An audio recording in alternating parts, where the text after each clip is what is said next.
गुढीपाडवा म्हणजेच आपल्या हिंदू नवीन वर्षाच्या हार्दिक शुभेच्छा। हे वर्ष तुम्हाला सुख समृद्धीचं आनंदाचं जाओ, आरोग्यदायी जाओ। या सणासाठी मी इथे बटरस्कॉच श्रीखंड बनवलाय। श्रीखंडासाठी इथं 1 लिटर आपल्याला दह्याचा वापर करायचा आहे।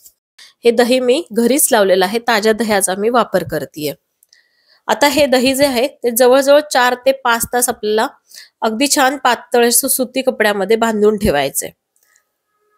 तर इथे मी हे दही या कपड्यामध्ये बांधून ठेवले। तुम्ही बघताय कपडा एकदम छान असा पातळ आहे, त्यामुळे त्या दह्यामधलं सगळं पाणी जे आहे ते निघून जाणार आहे आणि मस्त घट्ट असा चक्का आपल्याला इथे मिळणार आहे।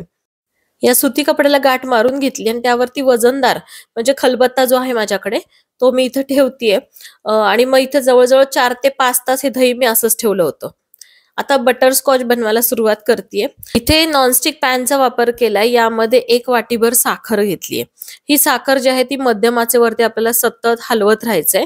काही मिनिटांमध्येच ही साखर जी आहे ती पूर्णपणे विरघळते। यामध्ये आपल्याला 1 चमचाभर लोणी जे असतं घरचं ते घालायचंय। लोणी नसेल तर अमूल बटरचा वापर करायचा आहे। मी इथे अमूल बटर वापरलंय, पण माझ्यातनं थोडं जास्त अमूल बटर इथे पडलेलं आहे। 1च चमचा आपल्याला घालायचंय आणि लगेचच काजूचे काप करून घेतले होते तेही मी इथे घातलेले आहेत आणि गॅसची फ्लेम बंद करून तूप लावून घेतले एका ताटाला आणि त्याच्यावरती हे जे मिश्रण आहे ते काढून घेतेय। हे मिश्रण आपल्याला असं पसरून घ्यायचं, म्हणजे ताट जर तुम्ही हलवलं तर ते व्यवस्थित असं पसरलं जाईल। काही वेळ हे ताट असंच बाजूला ठेवूया।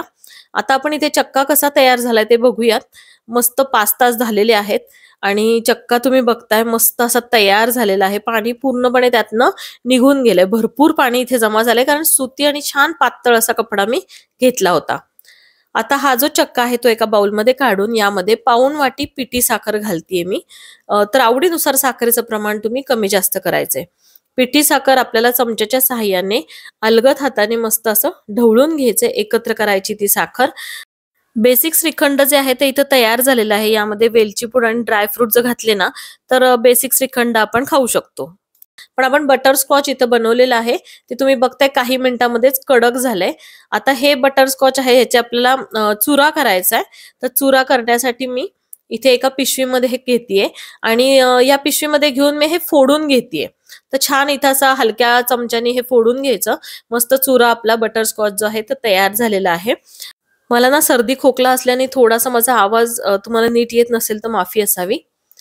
इथे बटरस्कॉच तुम्हाला दिसतंय आपलं परफेक्ट तयार झालेलं आहे। अजून बारीक करून घेतेय मी ते आणि श्रीखंडावरती आपण ते काढून घेऊया। तर 3 ते 4 चमचे या श्रीखंडामध्ये मी मिक्स करतेय। अतिशय टेस्टला भन्नाट झाला होता, मी खरं सांगतेय। 1 ते 2 तासामध्येच हे जे श्रीखंड आहे ते मुलांनी फस्त करून टाकलं, इतकं सुंदर बनलं होतं। तर या गुढीपाडव्याला मस्त थंडगार असं बटरस्कॉच श्रीखंड नक्की बनवा। गरम गरम पुऱ्या, बटाटा भाजी यासोबत हे भन्नाट लागणार आहे। व्हिडिओ कसा वाटला लाईक करा, फ्रेंड्स फॅमिलीला शेअर करू शकता आणि अजूनही सबस्क्राईब केले नसेल तर प्लीज सबस्क्राईब करा। भेटूया लवकरच, धन्यवाद।